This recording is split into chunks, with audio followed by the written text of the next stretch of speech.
When I sat in the car, you always wonder, what's it going to feel like? It was my first time driving a mid-engine GT car.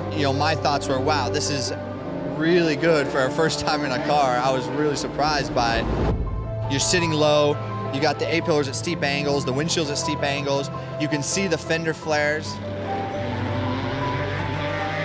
I think we have a chance to win. Everything's got to go right, but I think we have a car that can win the race or be on the podium. But can you imagine how cool that would be to go back 50 years later to the year and do it?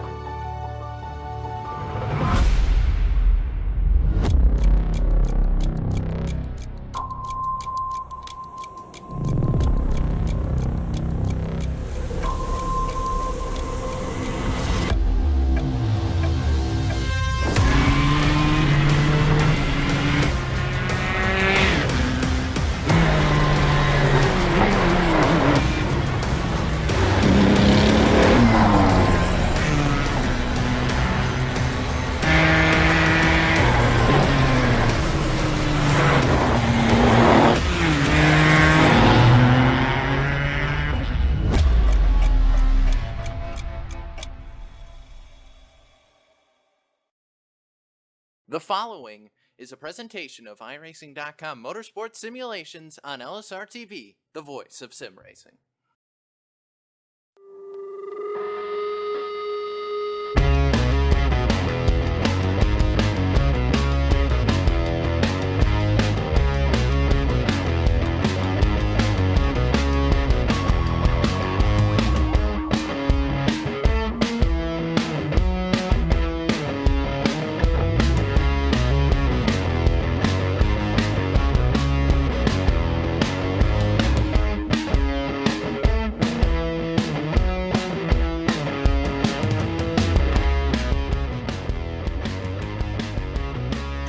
Tonight on LSRTV and iRacing Live, we go racing from one of the shortest but more exciting events on the 2017 calendar. Tonight, Charlotte Motor Speedway plays host to the 2017 LSRTV All-Star Race featuring the best oval sim racers in the world. Hello, sim racing fans. Joining myself, Andy Kessler, high atop the grandstands. I want to welcome in Cam Walsh and James Pike, as well as the lovely and talented Cisco Scaramuza, getting the picture to you. Gentlemen, tonight we set up kind of an off week for the guys of the NASCAR Peak Antifreeze Series. However, they get to come out here and have a little bit of fun at a track, a fixed setup, kind of a different showing, short race. Not much strategy goes into it, Cam.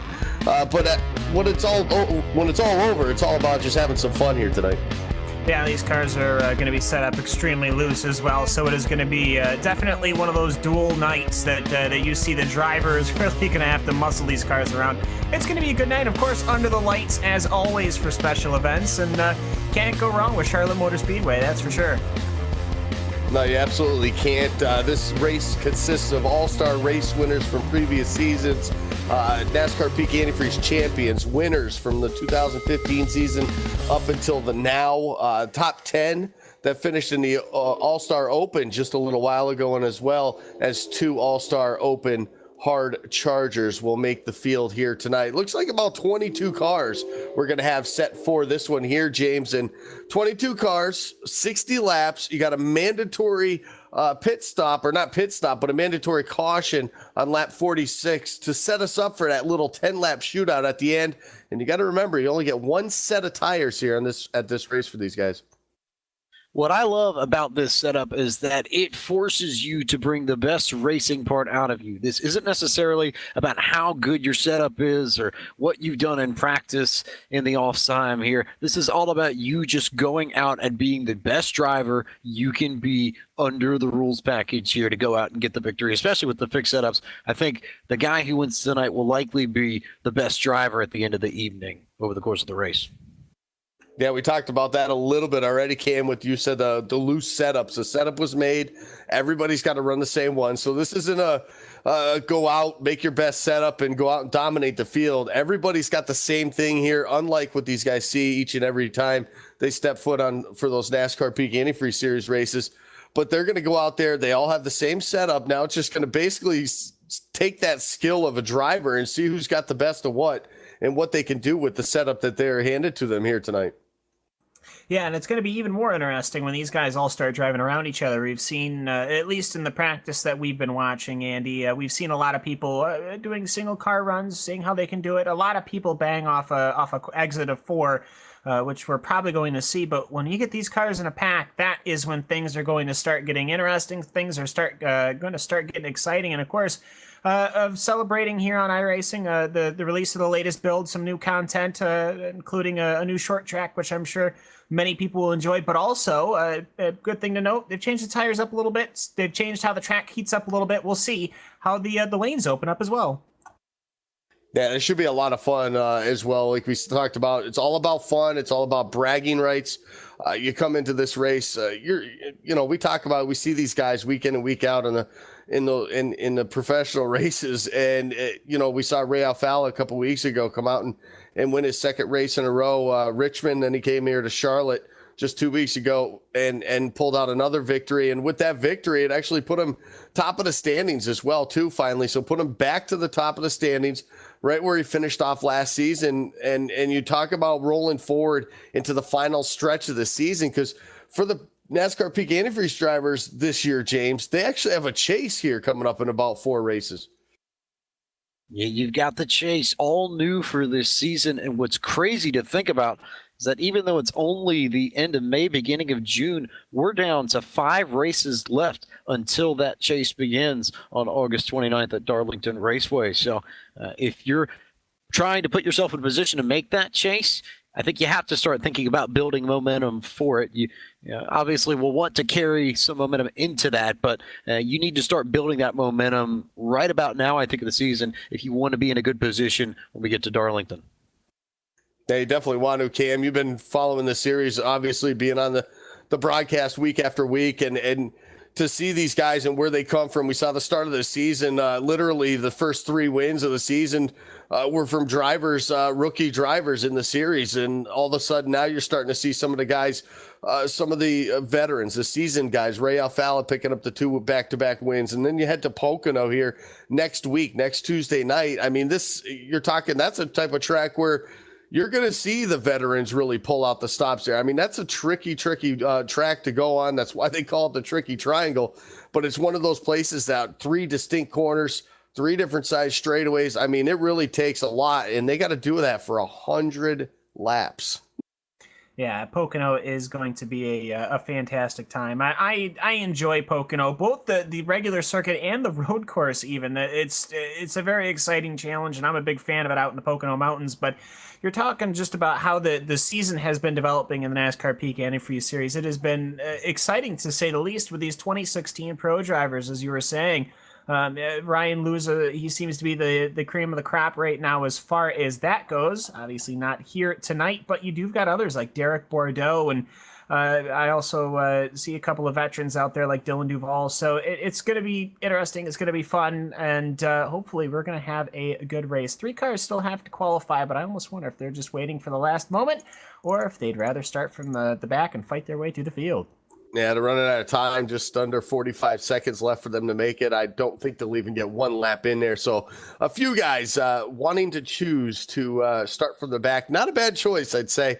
Here, a short race, you don't have a lot of time to get to the front, but you might be able to avoid some mayhem early on in this one. We talked about the point standings for the NASCAR Peak Antifreeze drivers. And remember that, Chase, only 8 drivers qualify themselves into that. So you're going to see a lot of great racing, I think, over the next 5 races or so in that series. Because right now, Dylan Duvall holds that 8th spot, just 1 point ahead of Christian Challenger and only 2 points ahead of Zach Novak, who sits currently in the 10th spot in the standings. So a lot has to go down in the next remaining few weeks for that chase to happen and for that to get started.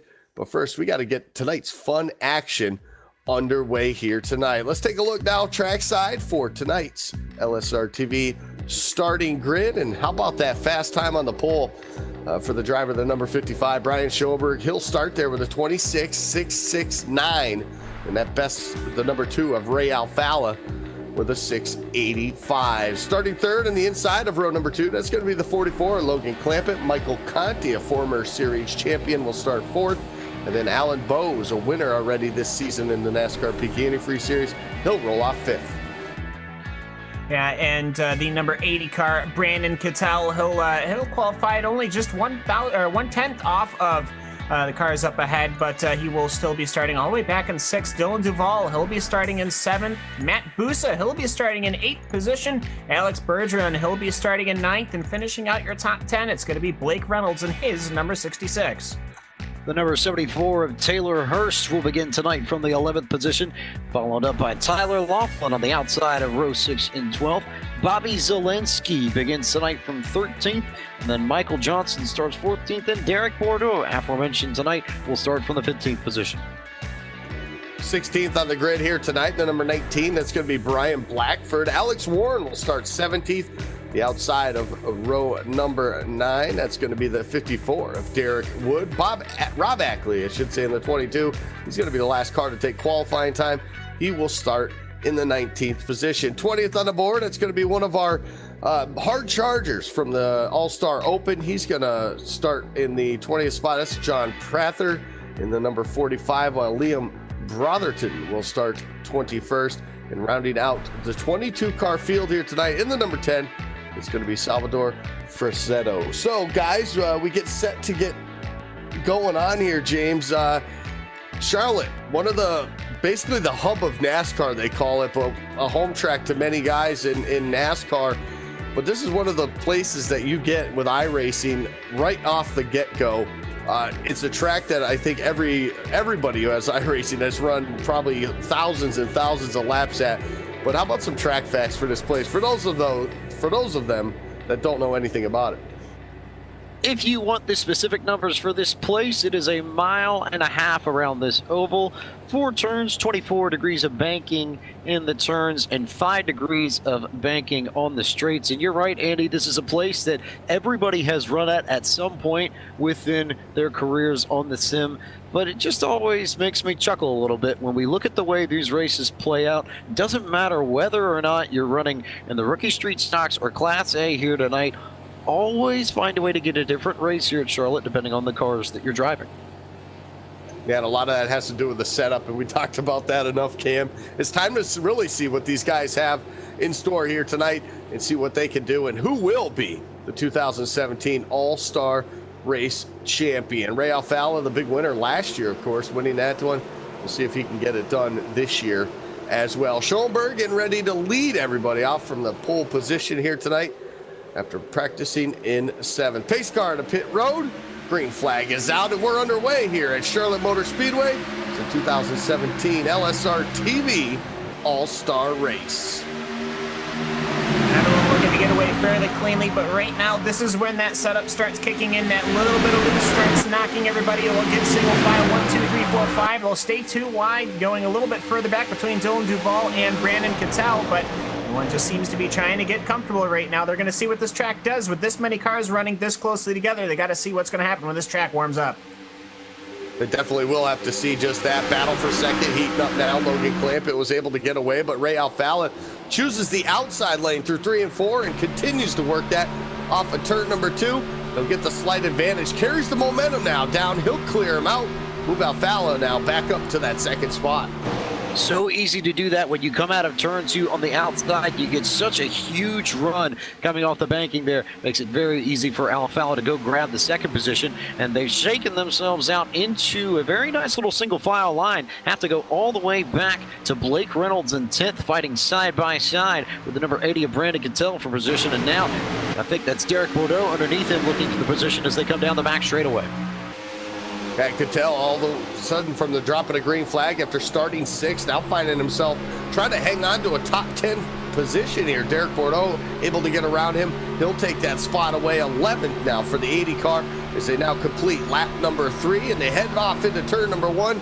Once again, how about the battle for the lead shaping up? Michael Conti just behind those guys, making his way to 3rd. Schoenberg into the wall off of turn number 2. That's going to slow him down. He'll lose 3 spots. Not sure how much damage, but doesn't look good right now for Schoenberg. Now he managed to knock the entire right side of that car. Actually extraordinarily lucky, quite talent that he actually has to hold that car together. He will be sliding back. Alan Bowes will slide on his outside. Dylan Duval looking to slide on his outside. Brian Schoenberg, he's pulling it to the inside. Something obviously not happy with that car at all, but immaculate that he could cover the darn thing and not let that thing slide out and crash as we looked at the replay right here. But either way, it'll go to the number 2 Ford Fusion as well. That was a 2016 pro driver. He was about to show me that those pro drivers could take it to the leaders, but obviously, well, now it's Ray Alfalo, the 3-time NASCAR Peak Antifreeze champion. So Ray Alfalo now to the point here on lap number 5. We work lap number 6 though down the back straightaway. We got to keep our eye on former champion there, Michael Conti as well. He's kind of not had the best of the last couple of years in the NASCAR Peak Antifreeze Series ever since his championship run there, but here tonight looking to make some noise here, maybe to settle off something for the latter part of this season. So after that big wreck, it's moved him up another spot too as Michael Conti just half a second now off the back bumper, Ray Alfalo. Conti was able to get around Alfalo, then Schoenberg and just turned it hard right into the wall to save it once he lost the rear end off of turn 2. That's where all that damage came from. And now Schoenberg's out of the race early, and Conti's got that gap down to 0.4 of a second here, and now under the 0.3 of a second mark as they cross the stripe again to complete lap 7. So Conti is coming. He's got a faster car than Alfalo at the moment, but will that hold over the course of this green flag run? That is the question. That is the big question. Of course, 1 set of tires these drivers get over the course of the night. Pit stops are optional on the competition caution that'll fly on lap number 46 is the battle for the lead. It's heating up now. Back into turn number 1. Conti to the high side. Alfalo choosing to protect the bottom, and they're going to race it out here off of turn number 2. As Ray Alfalo, he just slides well on up the track. Conti saw that coming. He had to disengage coming through the corner. Obviously, I don't think anybody wants to risk it too early. They want to let these tires keep on rolling to get to that competition cost. I'm pretty sure everybody's probably going to come in and get tires when that does happen. But either way, though, Ray Alfalo, just that slight defensive posture that he had. Conti had to throw it a little bit too hard into corner number 1 on the outside. Didn't work out for him, but the exit of the corners are where the trouble is going to be. And looking back for position 4, 5, and 6, it's Logan Clampett, Dylan Duval, and Alan Bowes. These guys are having a fantastic scrap right now. Logan Clampett, he'll drop down from 3rd to 6th just like that. 2 spots lost for the driver, the number 44, just on that 1 lap right there. Alan Bowes able to get around him. Dylan Duval as well. Here comes the 34 now. Matt Busa trying to make some noise as well. He'll drop to the inside. He'll complete that pass. Logan Clampett looking for the crossover. Not going to work when you touch the apron like that. And here comes the 74 now. Taylor Hurst, winner of the All-Star Open just a couple of hours ago. He's going to make his way around the 44 as well. So Logan Clampett looking good early in the 3rd spot. He's falling back as the 42. Duval has problems just ahead of him. Through the grass goes Clampett. Busa looks like may have gotten into the back of him. And now everybody else coming into the picture. I noticed just looking at that pack that Hurst was the only one that wasn't trying to clip the apron, and I think it's very telling that he's managed to clear this pack and move up to the 4th spot, won the Open by being very consistent in his line all the way throughout, not necessarily trying to push it too much down on the apron, just make sure that you run clean lap that's consistently quick, maybe not the most blistering of fast paces he's setting, but just be quick lap after lap after lap after lap and let the other guys in front of you make mistakes. That's exactly what happened there a few laps ago, and now Taylor Hurst can go hunting Alan Bowes for that 3rd position. Still more problems for Dylan Duval that time. Off of turn number 2, gets a little bit loose again. He'll lose another spot to Tyler Laughlin, that number 51 machine. He'll have a little bit of a breather around as he's got a big gap behind him at this point, but still a lot of room going on there. Battle for the lead, though, into turn number 1. Conti to the inside, Alfala way high on the racetrack. He'll let him go right there. 3, 4, 5 car lengths now separate him as they head down the backstretch. Yeah, he managed to work and get that pass completed, and now Michael Conti, he's got the space to lead. It's still Ford versus Ford, but the Toyota of Alan Bowes is trying to look out. We have a caution on the track right now. Pace car is pulling out. I see one car going through. Is that Derek Bordeaux? I think it is. Yes, it is the number 04 car, bringing out the caution, being involved in an incident. Yeah, it looks like Derek Bordeaux, the replay will go up on your screen of 44 Logan Clampett's got some damage from that as well, too. So a lot of drivers involved in this one here, but all coming off of turn number 2 that time. And it was Derek Bordeaux just got loose, tried to correct it, overcorrected it.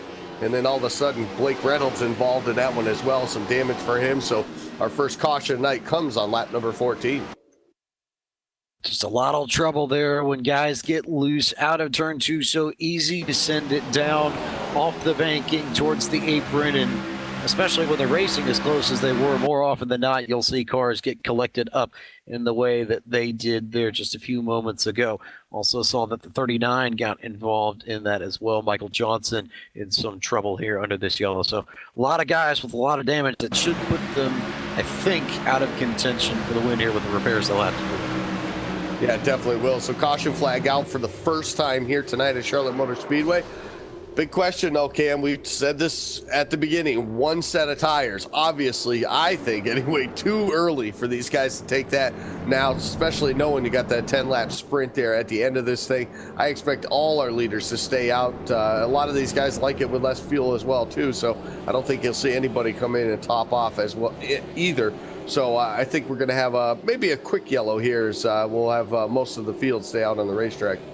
Yeah, we do have to note, though, Michael J. Johnson, the 39 car, he did end up having a solo incident, oddly enough, at the same time. He just lost the rear of his Toyota and ended up clipping the outside and the inside wall, so he's just getting that car fixed up, as well as Brian Schoenberg. So those are the two cars in the pits. We'll see as they come this time by. Will Conti lead anybody in? As we're saying, highly, highly doubt it. But you never know. No biters, and that's fairly understandable. You'd have to run a ton of laps on those tires, and frankly, you're going to want to leave those for the end because, Andy, well, we might have a competition caution halfway through this, or nearly halfway through this. I wouldn't be too surprised if we don't see that yellow flag coming out close to the end of this race. Yeah, they're saying pit road's going to close around lap 44. So nobody can pit those last couple of laps before the yellow does fly, but that yellow will fly on lap 46, which by the time we get the green flag will give us about 10 laps to settle this one here tonight. So 15, 16 laps into this now as we work lap number 17 under the caution flag. That will be too early to come down now for tires. That'd be about 43 laps or so they'd have to run on that one set of tires. That definitely would not work, especially when it all means when everything basically comes down to the end of this race anyway for the All-Star, for the bragging rights to win it. You're going to see all those guys come down pretty much at those at that competition yellow. They'll get their 4 tires, and it's an old-fashioned gunslinging shootout at that point. Yeah, I think the competition yellow just makes it impossible for any to come down. I would say that if this race didn't have a built-in yellow, you might see someone come in here and get tires and try and run it, but that strategy only really would work if this race went green the rest of the way, and since we know it won't, better to just stay out and keep your track position and hope you don't run into trouble the way some of our drivers tonight already have. You're absolutely right. So the field's going to get doubled up here. We're going to get set to get back underway. One thing to watch out, though, for on the restarts, Cam, especially when you get older tires. We got 15 or so green flag laps on these tires.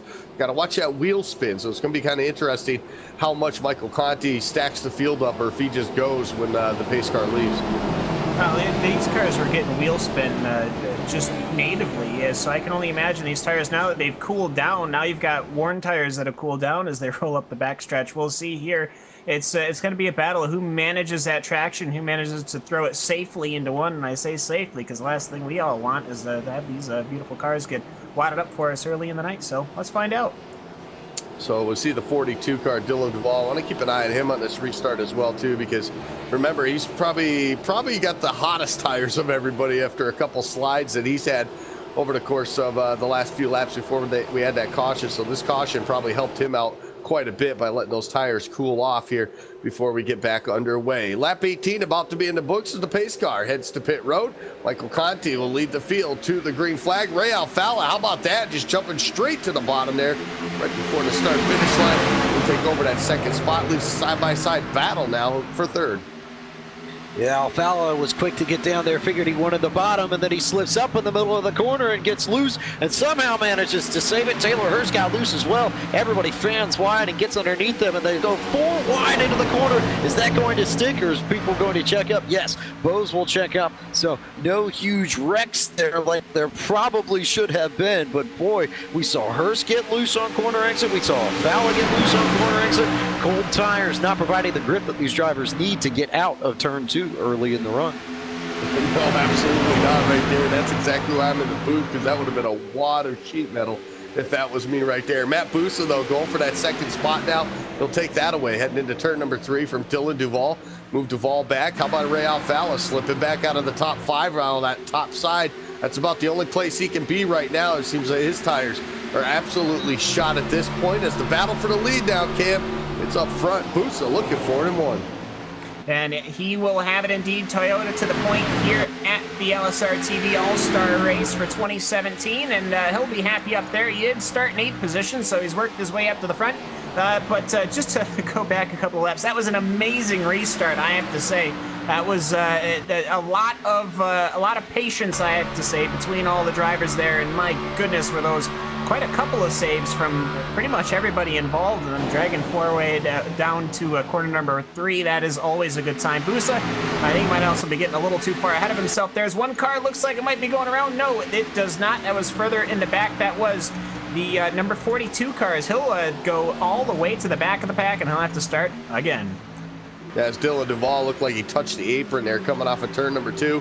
Got loose, a couple cars able to get around him as well, too. So problems for Dylan Duvall still continuing to pile up right now as Matt Busa continues to lead. About a half a second lead he's got right now over the 21 of Alan Bose. Taylor Hurst, who won the All-Star Open a couple hours ago, he currently sits in 3rd. Michael Conti, who had just been leading just a moment ago, he's right in 4th, but he's feeling a little bit of pressure right now as they exit turn number 4. Conti does not have the same car that he had in that first green flag run, because all of a sudden here comes the number 80 car, Brandon Cattell, underneath him on the front straightaway, and will look to complete this pass in turn 1. Gets it done, gets past Conti, so Cattell now up to the 4th spot. Now Conti will have to defend his position from Clampett, but he'll get back in line, so maybe he can look and see what these drivers ahead of him are doing in terms of where they're running on the track, what lines they're running through the corners here to get some speed, because that 5 car is not as quick as it was. Now here comes Clampett underneath Conti, trying to get 5th. Yeah, a little loose under the corner there. Clampett opens the door up, gets there, but doesn't quite have the speed until turn number 1. The 19 of Brian Blackford. How about him coming from 16th? He's up to 7th. Make it 6th now as he makes his way around the 5 of Michael Conti. So Conti still slipping back, and so is Ray Alfala, who has started 2nd on this restart now as he's trying to get around the 83 machine just behind these guys. That's Bobby Zielinski now to the high side. Alfala will get that spot. Conti will hang on to one more spot there. Tyler Laughlin was trying to get around him in that Monster Energy machine.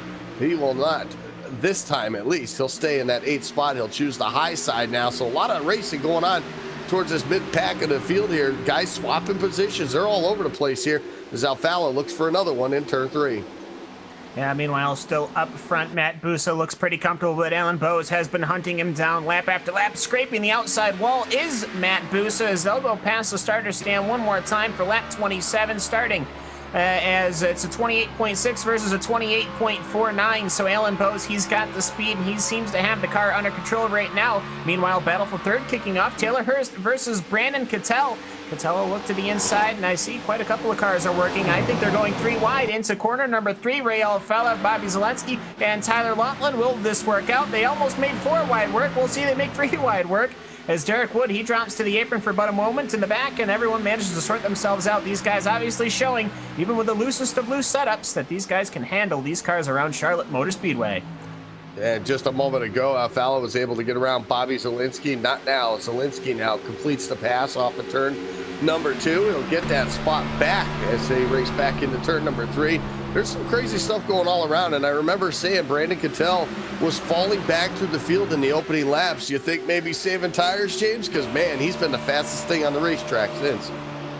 It really has got this thing hooked up in the second green flag run, as has Alan Bowes, who has managed to keep that gap pretty quick. And Matt Busa got loose off of turn 2. Once again, people losing the rear end out of the corner. And Alan Bowes drives underneath the 34. Will he complete the pass off the corner?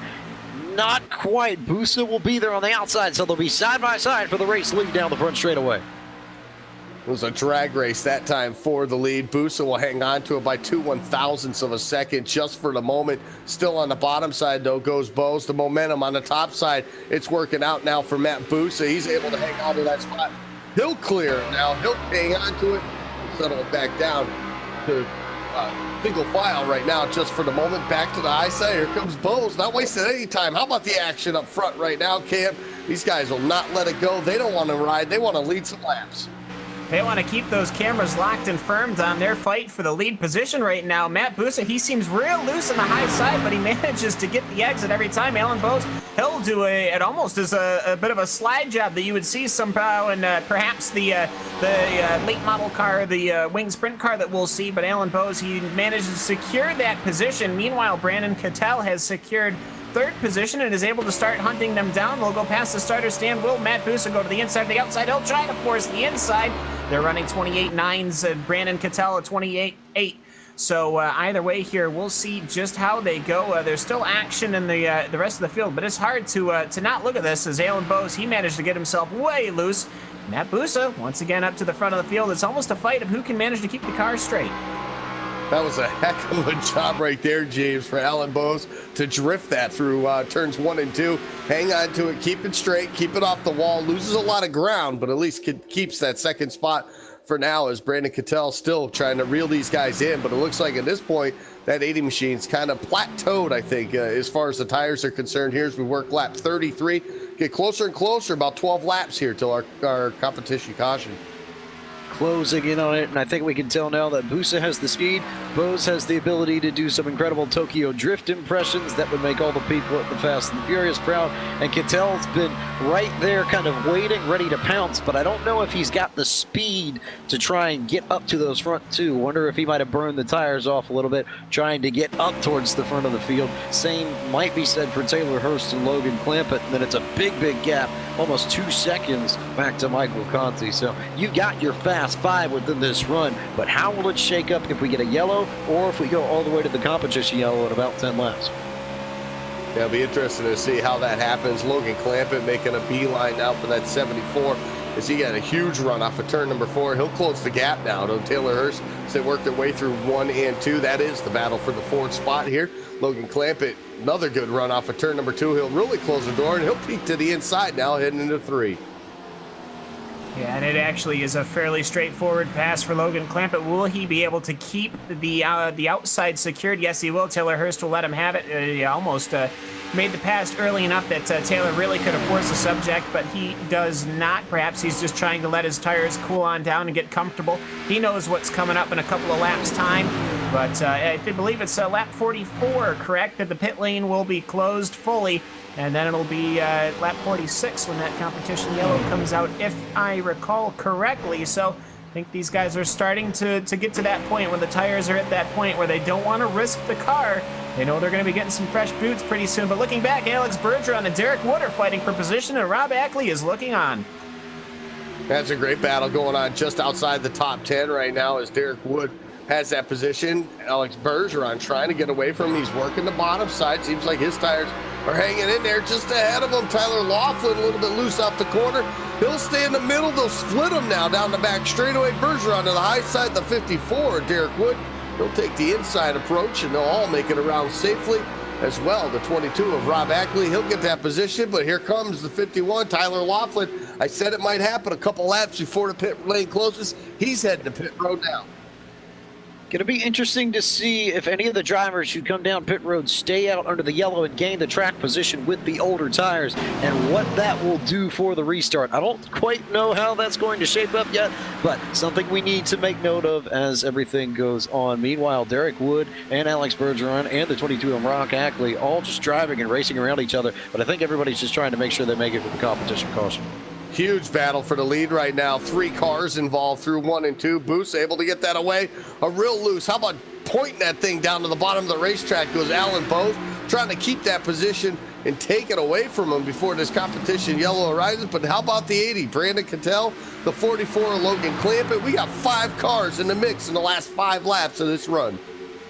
Each one washing out at different points of the corner, which is making it very, very exciting to watch here as they're trailing each other 1, 2, 3, 4, just like that. Bo still sticks to the inside line. Brandon Cattell loses it just a little bit, washes out, and Logan Clampett gives him space to wash up the track. He could have obviously had a nice lovely bump to the rear there, which most certainly would have sent him spinning, but they managed to work themselves all around very nicely indeed. And I think that's an important thing. These guys are looking at these cars, how they're driving right now. It is basically all driver right now, all driver in management of the inputs and probably the spotters as well, all working together to get these machines, which normally would be very finely tuned, but today rough riding to be getting these things to have quite the concert and battle that we're watching. Bose, though, he'll push himself up to the front one more time. These guys are trading it so very nice, almost quarter panel to quarter panel. It's a Toyota drag race down to the start-finish line. Gosh, I wish they could have to keep these tires for the rest of this race. We would have some exciting stuff going on for that final 10 laps, but here we got it now, right before this segment. 2 more laps before we'll see the pit lane close. Alan Bose trying to hang on to the lead on the bottom side. Boosted to the high side. He gets the run. He'll clear him now. Back into turn number 3. Single file they go once again. The 74, Taylor Hurst, right there in the mix. He's looking for maybe, hey, mess up. I'll take the lead here before this thing's over. How convenient is this as we get right on the edge of the competition caution, and just like that, our front 4 and arguably front 5, if you want to throw Logan Clampett into the mix, all have conveniently bunched up at the front of the field to provide a great finish coming to this yellow, I suppose. So just wish we could award stage points and maybe someone would try and bump somebody else out of the way, a la Stenhouse v. Busch at Martinsville back in April. But as it stands, Boost has got the lead, Bose has got the chase, and up goes Hurst. I think he got loose in the center of the corner. That opens the door for Brandon Cattell to get back around him for third. There comes Cattell now side by side with that 74 machine of Taylor Hurst. He'll clear him now entering turn number 1. So the top 3 now single file. Top 4, top 5 is Logan Clampett. Still tries to get in there. and Bose, whoa, gets real loose off of turn number 2. Might have touched the apron. Here comes the 80. Brandon Cattell, he'll get around. Hurst will now dive to the inside. They'll battle it out side by side through 3 and 4. Battle continuing to stack on. Interesting thing to note is the caution will wave here. The pits are closed for that. But either way, Alex Bergeron, he was the one that came in right before that happened, and he got a fresh set of tires. So that'll mean that it'll be Tyler Laughlin and Alex Bergeron who have stayed out. But my goodness, Andy, what a finish to that run to the competition caution. Get these guys restacked and reloaded, and we'll see what they can do with some brand new Goodyear Eagles. So this is the gonna be the mandatory yellow. Pit road is closed. We'll see the field get up to the pace car. We're waiting for the pace car actually to catch up to them here, and it will do just that. And these guys will head down pit lane to get service done to their machines. Matt Busa will lead the way now as they head down pit road. This is the one and only set of tires that these guys will get, and they'll have about a 10-lap shootout to settle this thing before it's done. I don't expect anything but 4 tires for all these guys here now. Boost will be the first one to slide into his box, does so cleanly. Looks like everybody pretty clean into their box here. Nobody having to back up. It'll be 4 tires and probably not fuel, I would imagine, for these guys. They want to probably keep as much weight out of that back end as they possibly can for this one. That would be the thought, you would think, but as it stands, Busa will lead the race off pit road, then Kittel, then Hurst, then Bose and Clampett. So as you were up in the top 5, also of note, John Prather stayed out here under this yellow. So another car up to the front of the field thinking that track position might be the answer instead of fresh tires. And I think that's what we have to watch for in this restart, Andy, because you're going to have a mix of drivers on fresh tires, drivers on old tires, and the drivers on old tires could spin those tires on the restart and really stack things up. But it might be on the guys with the fresh rubber to make sure that they avoid the trouble in front of them, much less try and race for the win. Yeah, you're absolutely right. A couple drivers going to be looking for the waiver on here. Looks like Prather's going to come down pit lane, so he will not stay out to the front of the field here, but it's going to leave a couple guys looking to get their laps back here. Blake Reynolds, Alex Bergeron. This will give them the opportunity now to get back on the lead lap. Of course, they already came down pit road, probably already took their 4 tires as well. We'd have to look into that, but those drivers are going to be back towards the tail end of the lead lap here when this thing gets back underway. Matt Busa continues to lead. Brandon Kittel came out second off of that pit lane. A great stop for his guys as well, too. So this will be a good start for driver the number 80. We saw him drop to the back at the start of this race to conserve his tires. We saw him come all the way back up through the field there to get to the second spot. He doesn't have time to settle down like that anymore this time. No, not at all. Interesting things to note. John Prather, he's elected to come in, get his tires. He'll stay behind as they're still racking and stacking behind the pace car. They'll be probably getting ready to rock and roll pretty soon. But either way, though, for Matt Busa, he's just got to settle in, get his restart sorted out. For Brandon Kittel, he's had a very good race. And Taylor Hurst, 11th to 3rd. We'll see what all these guys can do. But either way, though, we were talking about perhaps what Alex Bergeron did, as well as Tyler Laughlin. Their pit stops were 14.7 and 15 flat, respectively, so they most certainly took 2 tires, which means that, for all their effort, I don't really think they got much of anything at all, because it wouldn't surprise me. They're going to be sitting all the way in the back of the pack. Yes, they will. So no real gains from coming in early, but you know what? I like taking the risk. Now, there is one little catch to this here tonight, gentlemen. There is going to be one attempt at a green-white checker if this is to finish under yellow under the regular laps. So basically, if it ends under yellow, we're going to do one extra lap. As soon as the pace car leaves, we'll start our green-white checker, but there'll be one shot at it. So a wreck or anything like that, and it will be all said and done, but it gives these guys an opportunity for that one last ditch effort that we do not end under the yellow flag as well, too. So looks like we're gonna have 12 laps to settle this thing down. When we get back under the green flag, that'll happen this time as they work their way through turns number 3 and 4. Matt Busa, your leader, Brandon Kittel, Taylor Hurst, Alan Bose, Logan Clampett make out your top 5. Michael Conti, Ray Alfala, 6th and 7th here on this restart after falling back on that long green flag run. Pace car to pit road. Green flag is out.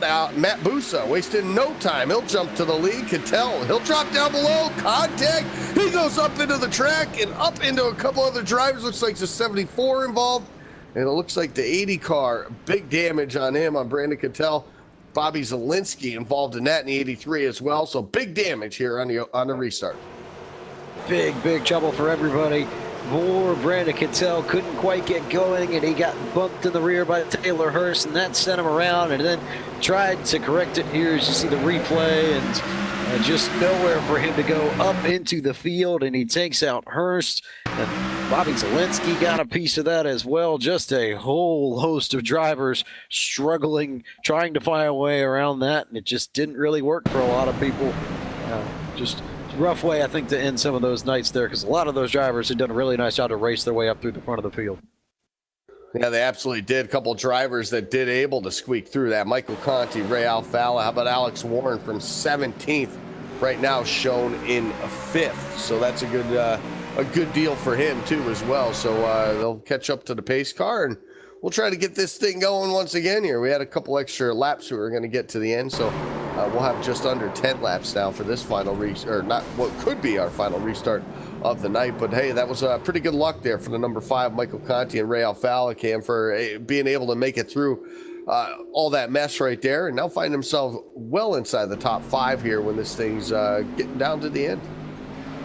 Yeah, Alan Bowes as well. I mean, he had 2 cars ping off of his rear quarters before they went through and got that wreck started proper, which is obviously not exactly what we wanted to see here at the LSRTV All-Star Race, but the wrecks are part of the game here. I think what ended up happening is they just tried to cover the inside line, Brandon Cattell did, and it just didn't pay off. We saw Ray do that earlier in the race on the one caution that we did have, but he managed to cover that, and I think he had some breathing room perhaps. With it being so much later in the race, Andy, that breathing room just was not available, and that quarter was not given, obviously. But obviously, the name of the game, try to finish up as first as you can get.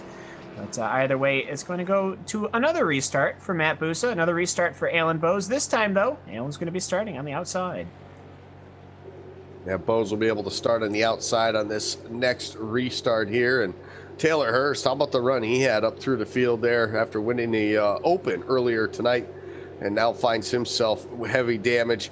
Not very happy with that after being in the top 5. He'll go down a lap. He'll go down many laps here as he has to pull it behind the wall. So interesting stuff getting ready to happen here. The closing laps of this one right now, 9 laps on the board right here. It looks like a couple more times around under the pace car, under this yellow flag here before we do get back to the green flag. So we'll see what happens here. But that was just, he dropped down to the bottom and just didn't quite have the speed, or the 74 got to the shift quicker and just had that much more speed. Maybe try to give him a little bump to say, let's get going. But ultimately, it just made the 80 out of control and ended up coming back up the racetrack, which was unfortunate, obviously, for the rest of the guys involved in this one. So, James, we've seen long runs. We've seen a very short run of about 500 feet. What are we going to get here for the end? Well, I think it all depends on the restart. I think if we can get clear of turns 1 and 2 without too much trouble, I think they have the ability to go green the rest of the way. But tire spinning. Boy, how many times do we have to talk about it before it ends up just going away for the rest of this race? Because it is absolutely something we have to watch for on any of the restarts remaining in the rest of this race. We saw what happened to Brandon Cattell. Spun the tires there. Couldn't quite get it saved after he got the contact because he spun the tires. That's why he got hit in the first place, and ultimately that's why he's out of the running for the win here. And we'll have to see if it happens to anybody else. But if you're any of these crew chiefs and spotters, I'm on the ear to my driver saying, make sure you do not spin the tires on this restart, because it will almost instantly kill your chance to win this race. Oh, it absolutely will. Even if you're able to keep it straight and gather it up, you're going to find yourself probably too far back to try to chase some of these guys up towards the front of the field down in just the amount of time that we have left. Looks like we're going to have 7 laps when we take the green flag here. So the field doubles up and gets set for this restart here. Lap number 53. Got Ray Alfala sitting there on the outside, second in line right behind Alan Bowes. We saw him earlier on with the fresher tires, especially at the beginning of the race. We used that outside line to his advantage, so we'll see what he can do here. But how about the drivers 5th on back here? Starting 18th, the 54, Derek Wood, currently runs 5th. 19th starter, Rob Ackley in the 22. He's 6th. 17th starter, Alex Warren. He's up to 7th. And you got John Prather, who started 20th without qualifying. He's going to restart here in 8th. Pace car down the pit road. Busa not wasting any time. Green flag is out. Side-by-side battle now ensues for that second spot. There was a 3-wide jump right at the start from Alex Bergeron. Bergeron is a man on a mission. He managed to take it 3-wide and get the pass done before they got into 1. He's clipping on the inside of Alex Warren. He's trying to power through the field, but here comes Ray Alfala on the inside. Michael Conti for position number 2. These guys are fighting for position. They know what's available, and there's 2 cars making contact. John Prather and another vehicle involved in an incident. They were really scrambling for positions. Yeah, it looks like the 45 of John Prather having problems. His caution flag is out once again here on lap 54. A little bit further back, he was inside the top 10. before this all went down here, but it looks like just some more three-wide action, maybe a little bit of looseness off into the corner, coming off of turn number 2 for the 45, but that was right after Alex Bergeron was able to get around him. The 19 of Brian Blackford was right there as well too, but looks like the 45 tried to come down to go around the 12, ended up making contact with the 19, came back up the racetrack, and around the 45 goes. It looks like pretty much just a single car spin here on lap number 54. I think what happened there, just looking at the replay myself, is I'm not totally certain that Blackford knew that the 45 car was on the track where it was. I think he thought that he had a little bit more room, so he tried to arc and get a good entry into turn 3 and just didn't realize the 45 was already there and just made contact with him. And then once the contact was made, there was not really much that Prather could do and not really much that Tyler Laughlin could do on the outside of him, and those two just kind of got collected and swept up into the wall there. So just hard racing. I think at the end of the race, those sorts of things happen, but you hate it for Prather and Laughlin. They didn't really have much to do with this, I don't think, and in the end, their chances to win are gone up in smoke. That's just bringing us down to not much time to get the job done here, Cam. We're working lap number 56. By the time we get back rolling here, we're only going to have probably about a couple of laps really to settle this thing out here tonight. So if you're inside the top 5, you know, maybe we're that 22 of Rob Ackley or Derek Wood, you got to get going here. And you got to basically have the restart of your life here to try to jump a couple spots here before turns 1 and 2 if you even want a chance to chase down Matt Busa before this thing's over. Yeah, if I were taking picks, I'm going to go with the outlier Rob Ackley for some reason. I don't necessarily know why. But either way, though, this is... I think that you could really just shoot a dart at a barn and it would have a different driver every single time come away with this, because you don't know what could happen. Busa could make contact with somebody. Perhaps Conti could end up nipping somebody's rear and just split the field. You just never know here, and so these cars are going to get re-racked and restacked one more time, and it really probably will be one more time unless we hit that magical number and get that green-white checkered, which would be so very exciting indeed. But we'll have to see what happens. And of course, Alex Bergeron, he was the one who pushed 3 wide and ended up making a position before they even hit corner number 1. So what will he do on this restart? Well, we're going to find out. Yeah, he's one of those guys that has no time to waste now to get up to the front of the field. There'll definitely be a lot of action going on just outside the top 5 as they try to get it done here in the closing laps of this 2017 LSRTV All-Star Race. Matt Busa pretty much been leading this thing from about the halfway point till now. He took over the race lead on that second run and had some competition there. Alan Bowes was there battling for the position. We saw Taylor Hurst up there. Really 5 cars were up there battling for these positions about the, before this thing was, before that first segment, I would call it, before that mandatory caution came out on lap number 44. So it'll be interesting to see what is and what will happen here in these closing laps. Remember, we get one opportunity at a green-white checker here as the field doubles up and gets ready to get back under racing here. Right now, 3 laps, they'll have 2 when we get back to the line, but we do have one opportunity for a green-white checker if something was to happen on this restart here. So one chance, if it does, the regular laps end under caution, we do have one chance to end this thing under the green flag. So we'll see if these guys can hold on to it for a couple of laps here and just shoot this thing out and see what will happen here. Michael Conti, I think, in a good spot here. He's just got to be able to time the restart off perfectly. But that's the key. You have to get the restart perfect, and we haven't seen anyone on that outside lane starting second been able to get a restart that matches what the leader has gotten on the inside all night long. It will take a special restart, I think, from Conti to be able to hang there. It might actually be one of Ray Alfala or Alan Bowes that's in the best position to get the jump. If they can get the restart and beat Musa to it, that could make things interesting.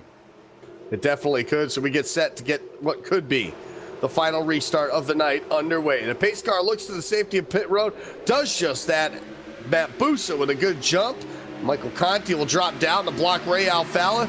They'll work it off 1, 2, 3 here. Alan Bowes on the high side, some contact between the 2 and 5 as they head to turn number 1. Single file it out. No, Alan Bowes will drop to the inside as they race their way off turn 2. They try to do the exact same thing that they did that first restart, but this time it sticks as Michael Conti is able to pull in front of Ray Alfala. But here comes the car of Alan Bowes on the inside, and looking at Alex Bergeron, he is forcing his way through. He's gone door to door with Alex Warren. He's going to be making that position. Laps are ticking away here. We're on lap number 60. White flag is out for these drivers one more time around. The battle for the top spot is going crazy here. Does Michael Conti have anything for him? This should do it for the end of the race as well. Conti now dives it into turn number 3. He'll go to the high side. He'll pull up alongside of Matt Busa now as they work their way up turn 4. Into the wall goes the 5. Alfala in the back of him. Matt Busa wins the All-Star race. Busa wins the All-Star race, and they have just torn the field up behind them. I saw a car go 20 feet into the air right in front of the Ford Tower. Massive, massive accident to end this race. And guess what? Rob Ackley is going to end up with the second position of all people coming through that. But Busa with the fastest car, I think, all night. A very well-deserved win. Was able to race this track, got up to the front of this field early on, and just was able to keep it up there even after they just destroyed the field behind him. Yeah, I mean, that was absolutely, that's old-fashioned checkers and wreckers right there. Michael Conti just throwing it all out there, saying, listen, this is his only opportunity he has. He kept the foot in the gas, tried to hang on to it, just ended up running out of real estate, got into the safer barrier off of turn number 4. He collects himself, collects Ray Alfala. Alfala was able to come home in the 3rd spot, though, but how about Matt Busa, really, from the second half of this race on, as he does a reverse burnout, which is quite amusing, actually. And I'll tell you what, he really had, I think, the car to beat, really, from that halfway point on, and Cam, and he did a great job hanging on to it. He had a lot of pressure a bunch of times from different drivers, too, as well, trying to take that spot away from him, but ultimately he was able to hang on to it. And not only that, he had fought so very hard with Alan Bowes on old tires, and then when they all got new tires, he was still in the ring, and he still had his hat in the ring, and was still trading punches and positions, and so he's good on the old tires, good on the new tires. It's going to be Matt Busa, your 2017 LSRTV All-Star Race champion. Yeah, fantastic job by everybody in the field here, and we'll take a look real quick at our full field rundown. Matt Busa, of course, comes home with the victory. Rob Ackley, how about from 19th to 2nd? A fantastic run for him. Ray Alfala will come home in the 3rd spot. 4th goes to Alan Bowes, and rounding out your top 5, that'll be Alex Bergeron. And it will be Michael Conti finishing in the 6th position, Derek Wood in the 7th position. Logan Clampett will come home in 8th, even after that wreck. And Brian Blackford will finish out in the 9th position. And Blake Reynolds will, once again, after starting in 10th, finish out your top 10 in 10th position. Last 2 cars on the lead lap both caught up in that incident there at the end were John Prather and Bobby Zelensky finishing 11th and 12th. Then Alex Warren finishes in 13th, 14th, went to the 51 of Tyler Laughlin, and 15th to the 42 of Dylan Duvall when the checkered flag fell. 16th spot, Taylor Hurst, one of those guys that had an opportunity here until that restart with about 12 to go. He'll finish in 16th. 17th goes to Brandon Cattell. Michael Johnson will finish in the 18th spot. 19th goes to Derek Bordeaux. And Brian Schoenberg, after starting on the pole and having some problems early on, getting in the wall off turn number 2, he'll finish 55 laps down in that 20th position. We got some interviews coming up soon real quick, but we'll take a quick break first. You've been watching the 2017 LSRTV All-Star Race right here on iRacing Live.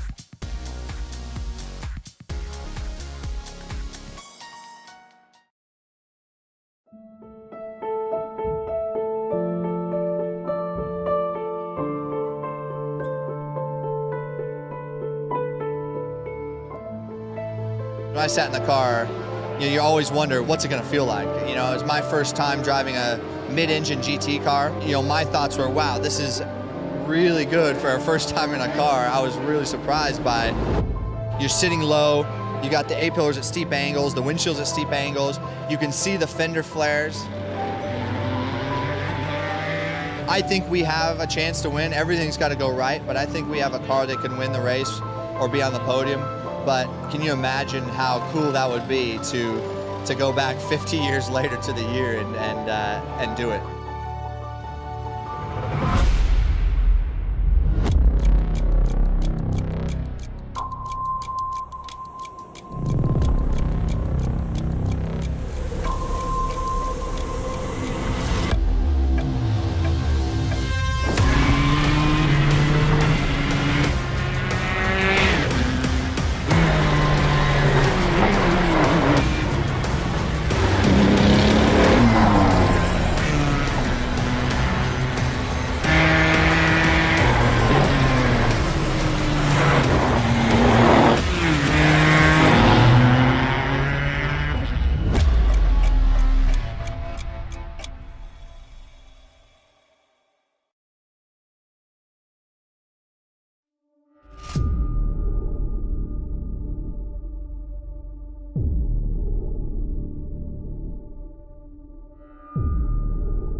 guys, I'm Scott Speed, driver of this amazing Volkswagen Beetle GRC car.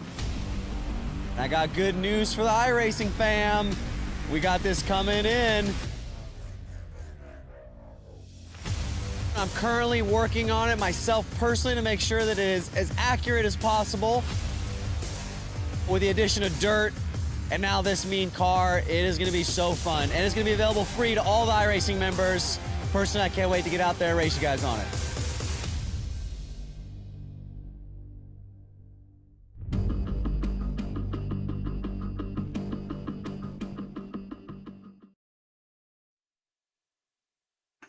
Welcome back here to Charlotte Motor Speedway. Just concluded the 2017 LSRTV All-Star Race, and what a race it was, guys. I mean, quite wild action that we love to see in a race like this. A real short one.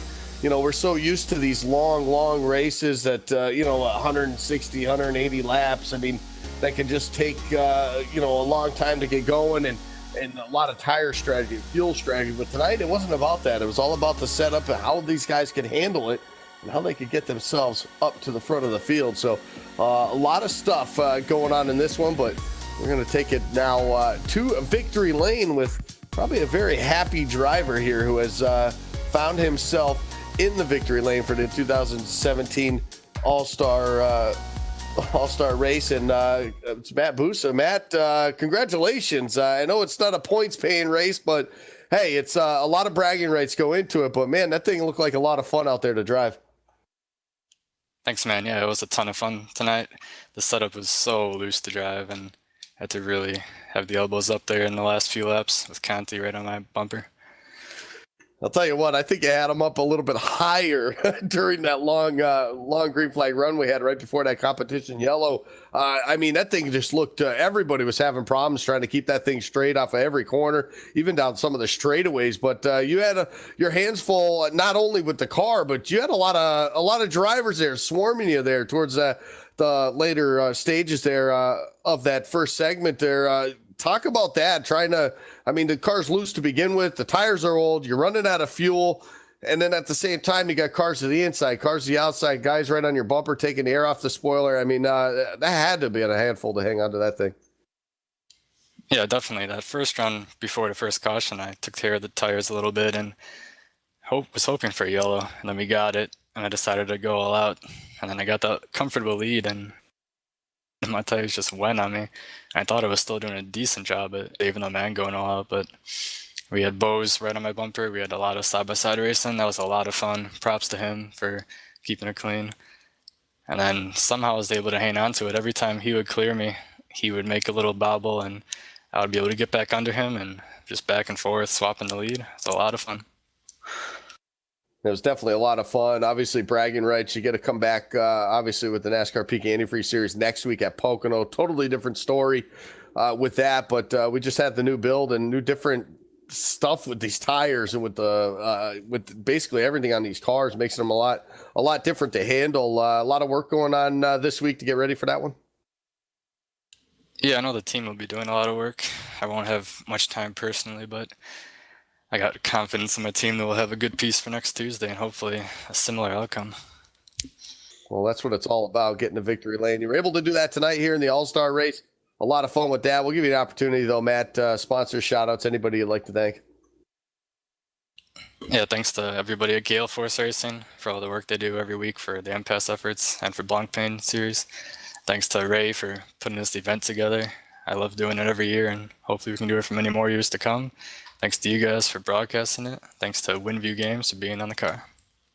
Well, there you have it. Matt Busa, the winner here tonight from Charlotte Motor Speedway. Congratulations again, Matt, and we'll hope to see you maybe in victory lane next Tuesday. Thank you. So there you have it. Big winner here tonight, Matt Busa, and we'll throw it. Well, how about let's throw it down to pit road here. I think Cam Walsh is caught up with Alan Bose. Yeah, there's a giant pile of rubble that used to be a stock car, the former number 21, and happily outside of it is Alan Bose. Alan, you had a fantastic race going on, a very long battle on both old tires and new tires with Matt Busa before having a that huge wreck towards the end of the race. But before we get to that, though, the racing between you and really the rest of the front five, I would say, was outstanding. Yeah, the set really provided for some pretty solid racing up front. You had to take care of that right rear, and some of us didn't do that so well. And that was one of the hardest sets I've ever had to drive, because after about 10 to 15 laps, it just, no matter what you tried to do, it seemed to want to step out no matter what. Yeah, and then of course, on top of that, add all of the other cars, people just really trying to force their way through and really trying to cover their battles. Going through it, you really ended up having a 5-10 lap duel on old tires with Matt Busa. What's it really like trying to do you have to try to plan these passes when you've got old tires like that, or do you just kind of take every single corner almost like dirt racing? It's pretty much you take what you get. If you can get a run, then take it, but there's really not much to setting it up. You just got to hope the other guy slips up a little bit, and there were a couple times I got lucky and Busa slipped, but I'd also get a little bit unlucky on the other side of things, and then I'd slip and lose what I've gained. So it's really, you give what you get, or you take what you give and whatnot. And the luck sort of turned towards the end of that race, lap 60. You look like you were going to be coming home comfortably in 4th position. Then there was a giant hole that opened up to possibly finish in 2nd, but you ended up coming home in that 4th position. That accident, well, I guess I can't say it's any surprise. It's the final lap of the motor race, but at the same time, that was a big wreck. Yeah, that was pretty big. In real life, that probably would have hurt a couple people. There were some cars that ended up upside down, but coming to the finish, you see a crash like that, you can't really lift. You got to just go for it and hope you get through it, and I didn't quite get through it. Yeah, but either way, thankfully, though, it is indeed virtual, but thankfully, on top of that, not a point stay, so you'll be able to hopefully cross the line in a higher position at Pocono with an actual points-paying day. But either way, though, great fun here at Charlotte Motor Speedway. Anybody you would like to give a shout-out to before we let you go? Yeah, I got to thank Ray for putting this on. He does a pretty solid job every year, and this year definitely didn't disappoint as a racer. Got to thank LSRTV for being on the car, John Dragonetti for painting a pretty sweet all-star paint scheme. That paint scheme might just stick around for the rest of the season. We'll have to see. But got to thank you guys for putting on another great broadcast. Well, thanks very much for hopping in the booth with us here today. Actually, down on pit road here today. But we'll see you at Pocono in a couple weeks' time. Well, actually, next week. Yep. So that's Alan Bowes, the number 21 car, finishing in 4th position after a good, long, hard battle with our race winner, Matt Busa. But either way, we are going to continue to go on, and we're going to talk to Michael Conti. And I have found the driver of the number 5 machine here on pit road post-race, was 2nd for a majority of that last lap, and then came home 6th officially in the running order. And before we talk about what happened during the race, Michael, we've heard a lot of opinions from drivers on this fixed setup. We talked a lot about it during our broadcast. How did you feel like the fixed setup race for you and that number 5 car? What did you notice compared to the open setups that you guys run with on a regular basis? It was definitely a lot more fun than the open setups have been lately. As bad as the setup was, and it was made that way intentionally to kind of get the racing to where it was tonight. But as bad as it was, it really brought the driver into play. Tire management was a big thing the first couple runs, and you had comers and goers. I mean, the race was very fluid and dynamic, and it wasn't static like I think we've seen quite a bit lately in our series. So good job to Ray on making the setup. I give a lot of credit to him. He's the one that put it together, and he did a good job there. And I mean, after tonight and after racing like it did, I wish every race was fixed setup. But I definitely had a lot of fun, and the result is not indicative of how we ran tonight. But it was a fun race, and it was definitely fun. I figured that tire management might have been an issue for some drivers. You had a lot of speed in that first segment and then kind of slid back a little bit in the middle of the race and then came back up through it, especially after Brandon Cattell got into trouble late in the going. Did you have any issues with that over the course of the race, or Was that just you kind of playing around with the lines, trying to figure out what might work best for your car? Well, the first run of the race, I tried to pace myself off of Ray mostly. I was pacing myself off of Brian as well, and then he had his issues off of two. So then it was just myself and Ray mainly up front, and I ran a pace that I tried to be as similar to him in lap time and be smooth and not run the tires off of it, and I think I did compared to him. But apparently everybody else behind us was saving tires. So when we got the caution and we got the restart, they had a lot more tire left than I did there. And I just had to pace it for 10, 15 laps after the restart. But then we leveled off and we were even with everybody. And then by the end of that longer run, I think I was 2 or 3 tenths quicker a lap at certain points and went from like 5 seconds back to a second and a half before the yellow came out. So it wasn't so much tire management as just understanding what the car is giving me and not driving over what the car wanted to be driven at that point, and just recognizing that and making the most of it. And like I said, that made it fun. It made it dynamic. Typically with fixed setups, there's not a lot of separation, and to make up 2 to 3 tenths a lap on really good guys that were up front, that was pretty cool. So I think a lot of people struggled with the setup being looser. I don't think a lot of people are used to that. Luckily, the B-Fix series last season was loose, and I did a lot of that, so it kind of got me prepared for tonight, I guess. But like I said, really fun race, and I'm just proud of what I was able to do, and proud to get Peak up front again. I haven't run that well lately, so to get them up there and get them some TV time, that's always a good thing as well. And then quickly here off the end of the race, you get back up to the front of the field and then almost have it in 4, and then end up wrecking there at the end of the race. Just quickly take us what happened through on your perspective. I got a really good run off of 4 coming to the white, and I tried to cut down, and I did.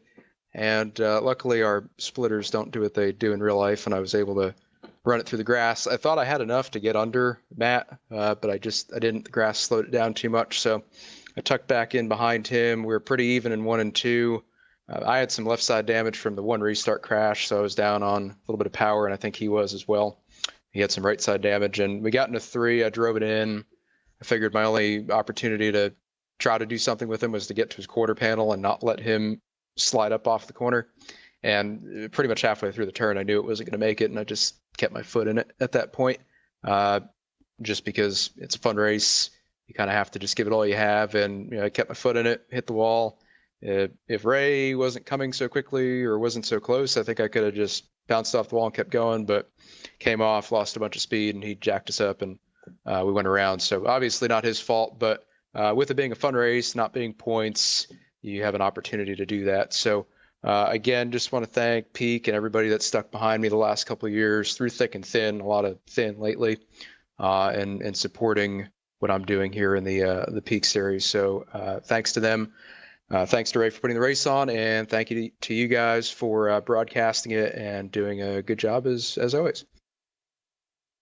Give you one last chance. Final answer. You've thanked everybody, it seems like, but just give you one more chance to make sure you haven't missed anyone on the shoutouts. Yeah, in addition to everybody there, Brandon Hastings, he does a lot of the setup work with me. For the regular Peak races, it's pretty much just the 2 of us.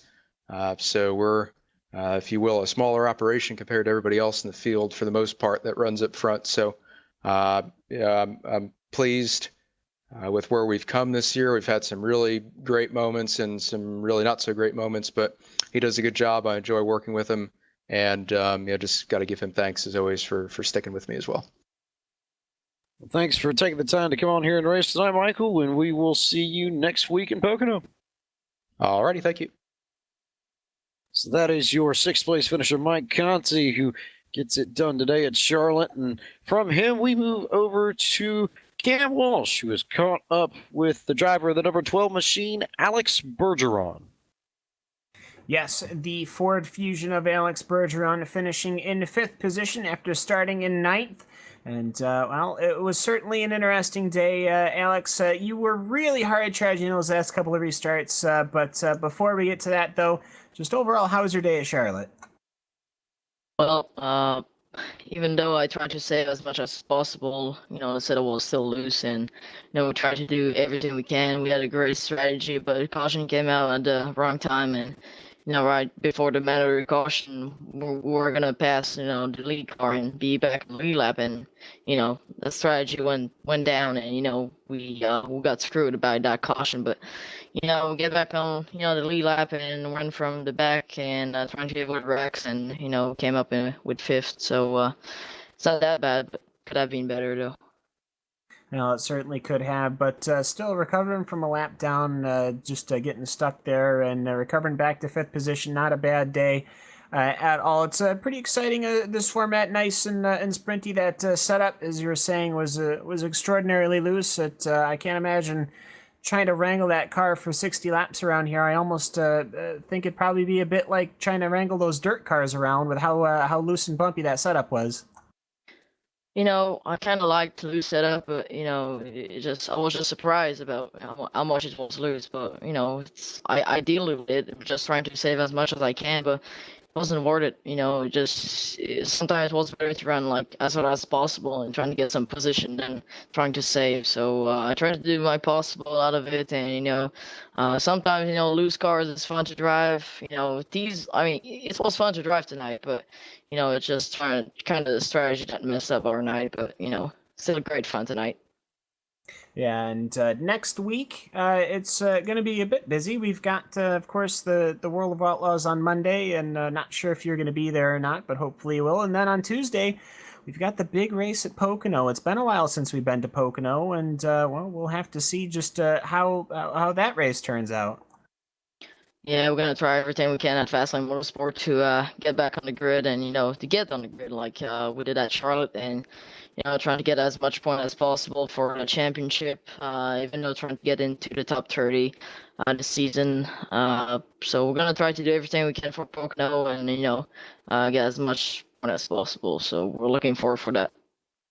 Yeah, is there anybody you would like to give a quick shout out to before we let you out of the LSRTV booth?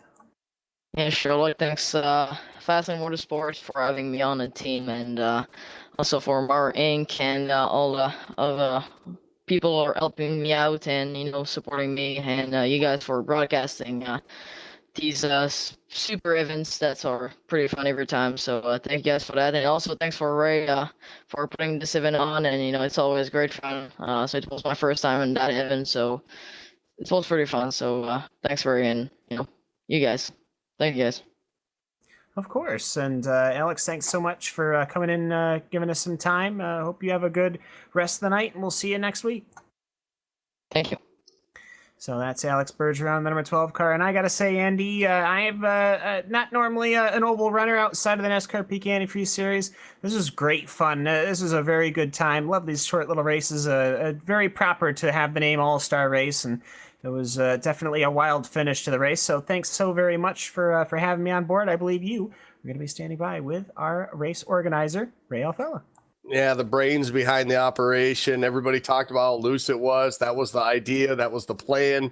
I think, honestly, as we talked to the driver in the number 2, Ray Alfalla here, Ray, I think job well done. A tip of the hat to you. I think that setup was awesome. These cars were sliding all over the place. The racing was good from lap 1 to lap 60. I mean, I couldn't ask for anything more, I don't think. Thanks. Yeah, that was the plan. I think it didn't caught me off guard. I think Conti and I were racing hard up there, and the caution came out, and then we had it to where you could only change tires once in the race. So we went back green again, and it was like the 2001 All-Star Race Turn 1. The track is wet because everybody about wrecked, and we fell back through there, and then once we put tires on it, we were fast for that short run there, and but yeah, just a fun event. Thanks to Top Rosetto and Liam Brotherton for helping out with the admin duties and checking out for whoever's changing tires and throwing yellows and closing the pits and all that. So, and thanks to LSRTV for coming on board and also for the broadcast. I wanted to do this race last week, but had some issues, couldn't get home in time, so I had to move it back. But yeah, just it was a fun event. It's that kind of like what we strive to do every year, where the shootout at the beginning of the year is open setup because everybody's preparing for Daytona, and we don't really have much time to. We don't really have much track time with everybody else. But this race, especially since we already ran our our Charlotte race. Although we normally run this race before Charlotte, but either way, it's usually just a fixed setup race, and we go out here and have a good time. Yeah, it definitely looked like the drivers did. I mean, just to wheel it like they did, and to see the guys and really put it, I think, into the drivers' hands in this one really came to play, and I think it really showed out there too. The guys who are up front, we expect to see them up front, but at the same time, I think Michael touched on this as well too. Is that even though you fell back, you let the tires cool a little bit, but then you were still able to gain time on the guys ahead of you, which usually with a fixed setup you can't do. So being what it was, I just think everything worked out right. And even for you guys, you came home third, obviously wanted more than that. Everybody wants to come out and win. And you had that opportunity though, even after falling back and then coming back up through the field there at the end. Yeah, I think the cool thing about the setup, and it's kind of like what I mentioned in the pre-race onboard a little video there, was that I don't think anybody just pulled away. I think you had people that were abusing their tires a little bit less and others a little bit more. And then once people took the lead, when I fell back to like 7th or 8th, I could still see the leaders out there. And at one point there were like 4 or 5 cars all close together because everybody kept flipping up and making mistakes and about crashing. So that's, that was the cool part. We don't get to see that normally with the open setups because we all worked really hard on our setups and get our setups to drive right, but with this, we have a setup that we can just make super undrivable. You would never ever bring this to a track and try to race it. As soon as you try this in practice, you immediately bring it back. If you can even finish the lap. So, but that was the point. And that's what we kind of plan on doing. From now on, I think we've done it before. We've actually run this race open setup before, but yeah, that was not as good as this. So it was just thanks to all the drivers that came out and put on a good show. Yeah, it definitely was a lot of fun. It was a lot of fun to cover. And I think I'm going to start a poll and we'll get a vote on to maybe get some more setups like this for the rest of the peak season, because I think we could have some exciting races, especially heading next week. We go to Pocono. That should be a lot of fun. And you guys reeling off a lot of momentum there, Ray. A couple wins back to back for you at Richmond and then Charlotte. What's it going to take to get a three-peat here at Pocono next week? Yeah, I think, Richmond and Charlotte being 2 totally different tracks shows that, Slip Angle has, we have a good overall base setup. It's not just those weren't 2 tracks that were identical. And, now we go to Pocono where it's kind of different from any other track, especially since, we're still on the old bumpy version, with the mountains in turn 1 and the, all that Yeah, stuff. exactly. So, well, we'll see what happens. There was a new build today, which changed the car and the tire characteristics a little bit. So we'll see how that affects it. But we have good momentum right now, and it's cool to see a couple Slip Angle drivers right there in 1-2. Yeah, it definitely is, and definitely good to see back in the points lead for yourself as well too after last week's win. So hopefully keep that going through the chase and see if we not crown you the 4-time champion here before this thing's all said and done in November. But Ray, awesome event once again. It's been done year after year, and once again it was a fantastic show. The drivers did a heck of a job out there. The setup was perfect, I think, for this event, and I don't think there would be anybody hanging their heads or complaining about this one. It was absolutely fantastic. Congratulations to you for that. And we'd definitely give you this opportunity, though. Sponsor shout outs, anybody you want to thank before we let you go here tonight. Yeah, well, big thanks to LSRTV, putting on the show, being on the car, everybody on Slip Angle, and we'll see you all at Pocono. And again, congrats to Matt Busa. He won both the shootout and the All-Star race this year, so good job to him. Yep, that's what it's all about. Now he's just got to get a points-paying race win. So we'll see if we can get that done next week as well, too. But congratulations again, Ray, on everything that's gone on here and how well this turned out. And we'll look forward to seeing you next week at Pocono. Thanks, guys. See ya. So there you have it, Ray Alfala, not only the brains behind the operation, but also coming home third here tonight. It could have been a little bit more, but a little bit of contact off turn 4 there on the final lap set him back just a bit. But guys, I don't know. I think we got to start a petition here to get iRacing to make some setups like that for these guys and make the Peak Series, fixed setup and give these guys something they have no idea what they're going to have when they come into the race. Yeah, and it's great fun to watch too. Normally these cars are so very well planted and finely tuned, and they've done hundreds of laps and changed every little gadget and wicket and looked at every single bit of telemetry to get every single millisecond, an ounce of speed that they can out of these cars. Sometimes it's good to fun to just get in these things and just romp them around and have a grand old time. You get to see that a lot in say dirt racing or short track racing, but not so much the big boy cars. Well, it was pretty good fun watching these 700 plus horsepower cars wrangle around Charlotte. So I most certainly had a good time bringing this to the fans with you guys. Yeah, it was a lot of fun and definitely something we look forward to each and every season here on LSRTV as we cover this race year after year. But James, what a showing from these Pro Series drivers to come out here and do this. And, there's some other leagues we broadcast over the time, and I think if we put this setup in the hands of some of these guys, I don't know if we'd get any green flag laps. I think the pace car would definitely lead the most laps in those races, but I'll tell you what, these guys really have a handle for the car and definitely can keep it under control. And I think most importantly, know how to put a good show on the fans at home. And that's what this was all about at the end of the day. You heard Ray say it in the interview plenty of times. The setup was designed to create good racing because that's what they wanted out of this more than anything else. And that's what we got. There was side-by-side action all over this racetrack.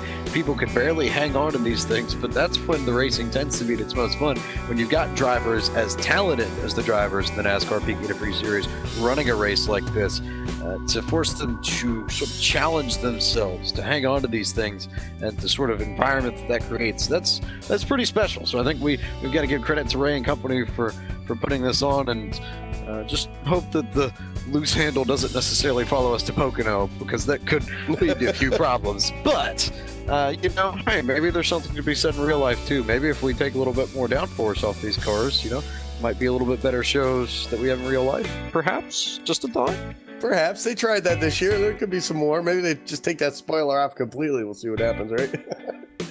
I don't necessarily. Well, actually, let's do the splitter of the side skirts first, and then we'll talk about the spoiler. That might be a little bit too much, but just get us back to 1994 downforce levels, where it's 507 pounds of downforce, sister, right? Maybe not that far. I was thinking more Toad the Wet Sprocket, but that'll work. There you go. All right, so fantastic night as always, and as this All-Star celebration draws to a close, I want to thank all of you for tuning in here tonight for this special broadcast of the LSRTV All-Star Race right here on iRacing Live, and from everyone at LSRTV, Evan Pasoka, Laura Lawson, and of course our broadcast team tonight, myself, Andy Kessler, Cam Walsh, and James Pike. And of course, we can't forget about our lovely producer, Cisco Scaramuza. We want to congratulate Matt Busa on getting an all-star victory here tonight. And we want to wish all of you the very best, and good night from Charlotte.